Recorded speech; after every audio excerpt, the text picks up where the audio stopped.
Welcome to Todd Liles and the Wizard of Ads, and today we're doing something a little different. Over the course of this season, Roy and I have explored a wide range of conversations, examples, and observations. And if you've listened closely, you've noticed that certain principles keep resurfacing. Sometimes they're stated directly. Sometimes they're revealed through a story, but they're always pointing to the same underlining truths. And in this episode, this is the first of 3 special episodes where we're going to focus on one of those principles and explore it very deeply, all in one place. This is not a recap, and it's not a highlight, but it's a chance to slow down and really hear the idea clearly, without distractions. So the principle we're focusing on today is simple to say, but it's hard to live by. Specifics persuade, and generalities waste time. You're going to hear Roy walk through this idea in depth, why it matters, how it works, and why the smallest details are often the ones that create the greatest trust. These are longer explanations drawn from different moments across the season, because this idea shows up everywhere once you start looking for it. Now, if you've wondered why some messages stick and others disappear, and why some stories feel real and others feel empty, or why clarity builds confidence faster than cleverness ever could, this episode is for you. Let's get into it. Advertising is a tax you pay for not being remarkable. Welcome to Todd Liles and the Wizard of Ads, a podcast for business owners who want to become remarkable. Turbocharged, Todd Liles is going to take you deep into the mind of Roy H. Williams, the Wizard of Ads, to unleash the timeless truths and secret strategies that have helped him build dozens of America's most successful businesses. Do you want to build a brand that wins the heart, captures the mind, and creates lasting relationships? Take a deep breath and buckle up. It's time to fly.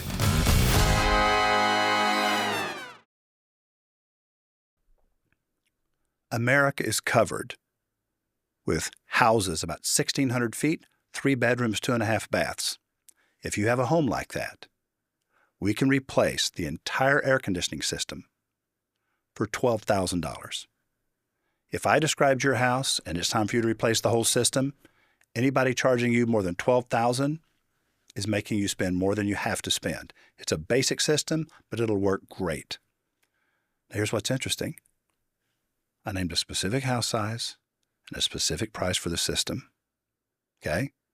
Now, all of a sudden, a person is armed with information. Man, that thing had no loopholes in it. See what I mean? Mm-hmm. And it's kind of like, dang, that takes courage. And you know why the person reacts strongly to it? Because most people don't talk that way. Right. This person has confidence. This person has details, and they'll name it. They'll name the details and just go, that's what we'll do. Boom. And so that's the specifics, the way that you were referring to them. Let me give you another type of specific. Okay. And then we'll talk about show, don't tell. And the person who made a very powerful show, don't tell statement made it many, many years before the invention of television or even photography. And so what he was talking about is show them using your words. Show them using your words. You show them using your words. I just showed you an air conditioning system and a house. Mm-hmm. Using words, not pictures. I'm with you. Using words, not pictures. And so when we say show, don't tell, we're not saying pictures. We're saying pictures in the mind. Mm-hmm. Pictures in the mind that can be conjured by words delivered in any format. The written word, the spoken word. Now, here's the deal.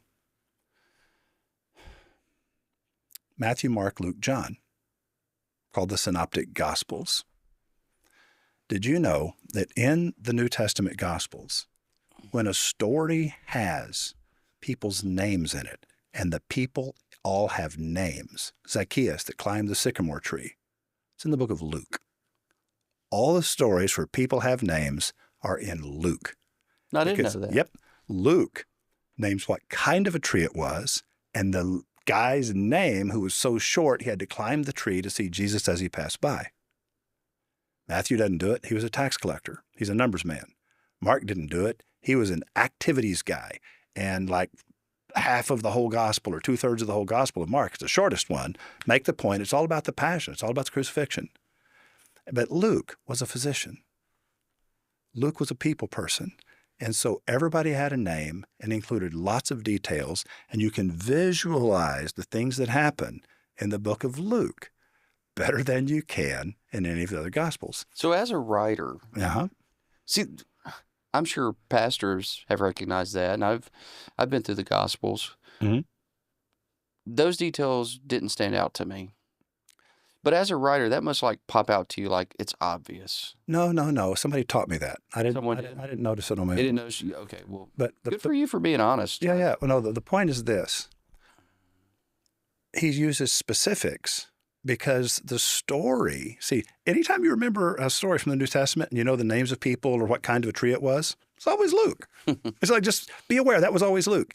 And so you remember the stories very vividly. Why? Because he gave you specifics by which to remember the stories. And so that's the power of specifics. It doesn't have to be information about making decisions. It doesn't have to be 1,600-foot house, 3 bedrooms, 2.5 bath.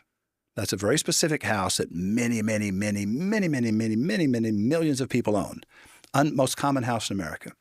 And so to name the most common house in America and a specific price for a new air conditioning system, basic AC, yeah, it's powerful because it is specific. Yeah. But naming the type of tree and the name of the man and the fact that it is very short, which explains why he had to climb the tree.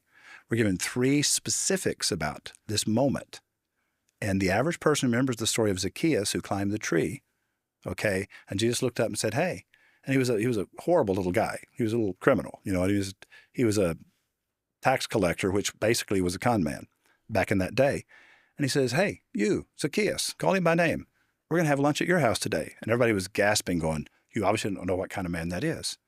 And Zacchaeus comes down and he goes, hey, man, anybody I've overcharged, I'm going to repay it double. And he just starts talking about how he's going to turn his life around. And it's kind of like that moment is so memorable because of specifics. Right. And without the specifics, it's less memorable. Because you don't imagine a little short guy that everybody hates. God, that's an interesting story. Now, the person before images were really a thing, right? Leo Tolstoy, Russian writer. He said, don't tell me the moon is shining. Show me the glint of light on broken glass. And so he's saying, when you talk about how the moonlight was glinting off the broken glass, you know that it's dark, and you know that the moon is shining. He doesn't tell you the moon is shining. He makes you see the moon shine by the glint on the broken glass. And so the specifics are the glint of light on broken glass. Yeah. And so if you tell them the moon was shining, it's like, that's telling. But to talk about the glint of the moonlight on the broken glass is to give them a very, very specific, tiny detail that a person notices. But now you're in that moment. You're in that moment. You see the glint of the light on the broken glass. You know the moon is shining without him having to tell you that the moon is shining and that it's nighttime. And so Leo Tolstoy, one of the great writers, right, actually offered that advice. And so when we say show, don't tell, show them in their imagination by using specifics to make them see something vividly, to make them understand something very, very, very specifically. And so that they now understand it clearly enough. He was a short little guy named Zacchaeus. He was a tax collector. Everybody hated him. He climbed a sycamore tree to see Jesus as he passed by because he was too short to see over the crowd. You give them those kinds of specifics and they go, wow, now the stuff that happens next, you have so much backstory and you understand so many implied things. See what I mean? That when Jesus says, hey man, I'm going to go home with you and have lunch, it's like, what? Right. Me? Wow. And everybody's going, what? Him? Wow. Why that guy? He's horrible. And so that whole thing makes you understand just this huge thing about Jesus that made him special and different.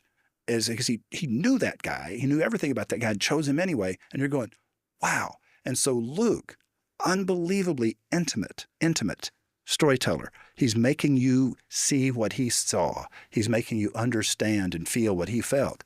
And it takes specifics to do that. And so anytime you're telling any kind of a story, include the square footage of the house and the price and the fact that it's a basic air conditioner, whatever you want to do. But I'm saying it's not just limited to product or service offers. It's part of storytelling in general. Yeah. I'll begin by saying there are only 9 declarative sentences in English. And the way that those 9 sentences come into existence, the first thing you do is you choose, consciously or unconsciously, and frankly, most people do it unconsciously. First person perspective. First person is me, I, we, our company, we do this, me, my, we, our. Second person, you, the reader, the listener, the viewer, you. Third person, not me, not you, him, her, they, them. Okay? So years and years and years ago, probably 20 years ago, when I was first teaching this, Jeffrey and Brian Eisenberg put together a little calculator and it went viral because they have huge influence and they said it was the wee-wee calculator. And what you would do is you would upload into this thing ad copy. And then it would simply score how often you referred to me, my, we, our. First person. And it would give you the score that, and so how often were you talking about they or them or those people over there? But then the important thing is, and here's the shortcut. The shortcut is if you open with the word you, you are now talking to the customer about the customer. Right. And the more often you use the word you, the better your ad copy. And the less times you talk about me, my, I, me, my, we, our. Right. First person, everybody wants to write in the first person because they want to talk about themselves and their company. And you just look for, go down through there, and how many times did I refer to I, me, my, we, our? And then you said, okay, if I reframe this and come at it from a different angle, and this is the thing that I did in what now is an extremely famous radio ad for Rolex. Now, stay with me. You are standing in the snow, 5½ miles above sea level, gazing at a horizon hundreds of miles away. It occurs to you that life here is very simple. You live or you die. No compromises, no whining, no second chances. This is a place constantly ravaged by wind and storm, where every ragged breath is an accomplishment. You stand on the uppermost pinnacle of the earth. This is the mountain they call Everest. Yesterday it was considered unbeatable, but that was yesterday. As Edmund Hillary surveyed the horizon from the peak of Mount Everest, he monitored the time on a wristwatch that had been specifically designed to withstand the fury of the world's most angry mountain. Rolex believed Sir Edmund would conquer the mountain, and especially for him, they created the Rolex Explorer. In every life, there's a Mount Everest to be conquered. When you have conquered yours, you'll find your Rolex waiting patiently for you to come and pick it up at Justice Jewelers. I'm Woody Justice, and I've got a Rolex for you. Now, if you count the word you and your in there, it's loaded up with you and your. That's why it's engaging. That's why you're involved in the ad. Right. Something's happening to you, and it's happening right now. So it is. The 3 choices you make is first person, second person, third person perspective. You make that choice. Then you use past tense, present tense, or future tense verbs. And so that was second person perspective about you are standing in the snow. Now, the are standing, that's present tense. And so that's one of the 9 sentences is second person present tense. Second person past tense, second person future tense. You will be feeling too warm, and you turn the thermostat down, and it doesn't help. You need, and then you name the company. And what happens is you're not saying I do this or we do this. You talk to the customer about a moment they will experience in the future. And when this happens to you, walk to the phone and see what I mean? And so now all of a sudden, choose your perspective. And the more often you say you and your, right. You, your home, your air conditioner, your comfort. And so that forces you into that perspective of making it about the customer. Open with the word you, and that's the simplest way to do it. Now, you can get there without it being the opening word, but I'm saying to just, if you're going to practice this and you just want to do an exercise, write down the word you, and you're talking to the customer about the customer, and then finish that sentence. And then decide consciously, I'm going to make this a past tense story about something that happened in the past, or is it a present tense story as though it's happening right this minute in their imagination, or do I make it future tense, something that will happen in the future? But it doesn't matter. The more often you use the word you and your, the stronger the ad. Mic drop. What you just heard is one of those ideas that sounds obvious once it's explained, but changes the way you hear language forever after that. When you start paying attention to specifics, you'll realize how much vague language is everywhere and how often it's used to avoid commitment rather than create clarity. Now, this episode is the first in a short series where we're taking the biggest ideas that surface repeatedly throughout this season and giving each one the space it deserves. Now, in the next episode, we'll take on another principle that comes up over and over again in Roy's work, one that has to do with time, patience, and how you measure success, quietly determining the kind of business that you'll end up building. Oh, you're going to want to tune in. So until then, I'm Todd Liles, and thanks for listening.